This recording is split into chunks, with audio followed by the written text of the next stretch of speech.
সারি সারি গাছে থোকায় থোকায় ঝুলছে কমলা, যার মনোমুগ্ধকর দৃশ্য আকৃষ্ট করে দর্শনার্থীদের।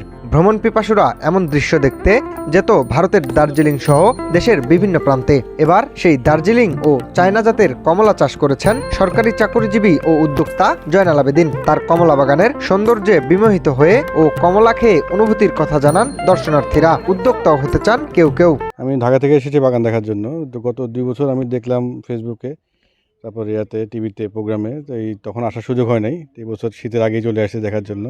তো বাগানটা দেখে আমি খুবই অভিভূত। আমি দেশ বিদেশ ঘুরে বেড়াই। এর আগে আমি দার্জিলিং গিয়েছিলাম, দার্জিলিং কমলা বাগান দেখলাম। তো সেই তুলনায় আমাদের দেশে এত সুন্দর বাগান হইতে পারে এটা কল্পনাও করি নাই। তো দেখে ভালো লাগলো। কমলা আমি খেয়েছি, অত্যন্ত সুমিষ্টি। তো দার্জিলিংয়ের চেয়ে আমার কাছে মনে হয়েছে এটা অনেকটা সুমিষ্টি। অনেক অনেক অনেক সুন্দর বাগান করছে, অনেক সুন্দর বাগান। আর আসলে বাংলাদেশে যে এত সুন্দর কমলার বাগান বা বাংলাদেশে যে কমলা ফলে, এইটা আমার ধারণা ছিল না। ভারতের যে কমলাটা সেটাই যে বাংলাদেশে হতে পারে, এটা এখানে না আসলে মানে বুঝতে পারতাম না বা দেখতে পেতাম না। আমি চিন্তা ভাবনা করছি যে এখান থেকে কিছু চারা নিয়ে আমি নিজেও একটা বাগান করার চিন্তা ভাবনা করছি। আমি মালটা, কমলা আর কি বিভিন্ন ফল ফলান্তের ব্যবসা করি। তাই আমি মোবাইলে নেটে দেখে এই বাগান আসছি মাল নেওয়ার জন্য। আমি এই জায়গায় কাজ করি, এই জায়গায় কাজ করে আমার সংসার আমি চালাই আর কি। বাগানে আমরা সবাই একসাথে দেখাশোনা করি। এখানে দেখাশোনার ভিতরে আছে বলতে আমার গাছ পরিচর্যা, মূলত আমাদের গাছ পরিচর্যা।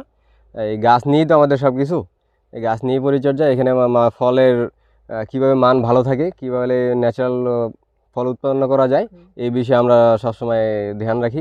ঠাকুরগাঁও সদর উপজেলার রাজাগাঁও ইউনিয়নের উত্তর বটিনা গ্রামের বাসিন্দা জয়নাল আবেদিন। পেশায় তিনি একজন সরকারি চাকরিজীবী। 5 বছর আগে চুয়াডাঙ্গার একটি কমলা বাগান দেখে মুগ্ধ হন তিনি। পরে শখের বশে পরীক্ষামূলকভাবে সেখান থেকেই সংগ্রহ করেন মাল্টা ও কমলার 300 চারা। এরপর প্রায় 3.5 একর জায়গা জুড়ে গড়ে তোলা হয়েছে এই টাঙ্গন ব্যারেজ কমলা বাগানটি।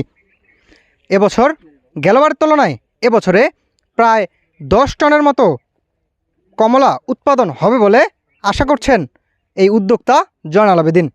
5 বছর আগে 2019 সালে আমি একটা বাগান দেখতে যাই দর্শনায়, চুয়াডাঙ্গা দর্শনায়। সেখানে একটা কমলা বাগান দেখে আমি উদ্বুদ্ধ হই, সেখান থেকে চারা নিয়ে আসি এবং চারা রোপণ করার ঠিক 2 বছরের মাথায় আমি কাঙ্ক্ষিত ফল পেয়ে যাই। আমি প্রথমে ভেবেছিলাম যে হবে কি হবে না, মিষ্টি হবে না টক হবে, ঠিক জানি না। যখন দেখলাম যে মিষ্টি হয়ে গেল, মিষ্টিও হলো, রসও হলো, তখন আমার কাছে মনে হলো যে আরও কিছু লাগাই। তখন আমি আশেপাশে কিছু জায়গা লিজ নিয়ে আমি কিছুটা পরিধি বৃদ্ধি করি। আমি প্রথমবার পেয়েছিলাম 2.5 লক্ষ টাকা, দ্বিতীয়বার পেয়েছি আমি 6 লক্ষ টাকা, এইবার তৃতীয়বার আমি 15 থেকে 20 লক্ষ টাকা আশা করি। শখ থেকেই সফলতার হাতছানি পেয়েছেন উদ্যোক্তা জয়নাল আবেদিন। সেই সাথে কর্মসংস্থান হয়েছে স্থানীয়দের।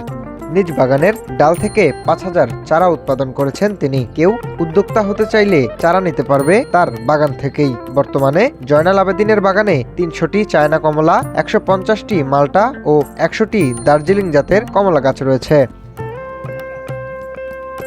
Mohammad Minhaj Alam, north capital news, Thakurgaon.